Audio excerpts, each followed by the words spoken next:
Welcome to the Slop Temple. We pray this video helps. In this video, I will show how to make a Google frame. First, let's gather our materials. You'll need a simple picture frame, perhaps an 8 by 10 inch size, along with some white and colored craft paper. Don't forget your trusty scissors, a ruler for precise cuts, and some strong adhesive.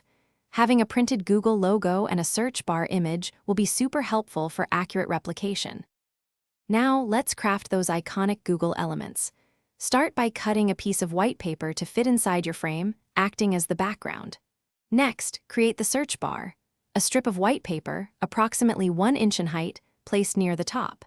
Carefully draw or print the colorful Google logo and position it just above your search bar.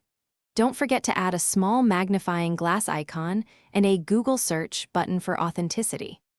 With your Google elements ready, it's time for assembly. First, securely place your white background paper inside the picture frame, ensuring it lies flat. Next, carefully glue your crafted search bar and the Google logo onto this background. Take your time to ensure everything is perfectly straight and evenly spaced for that professional finish. Allow at least 30 minutes for all the adhesive to dry completely, ensuring a sturdy and lasting creation. Finally, personalize your Google frame. Insert your favorite photograph or a piece of artwork into the frame's main opening.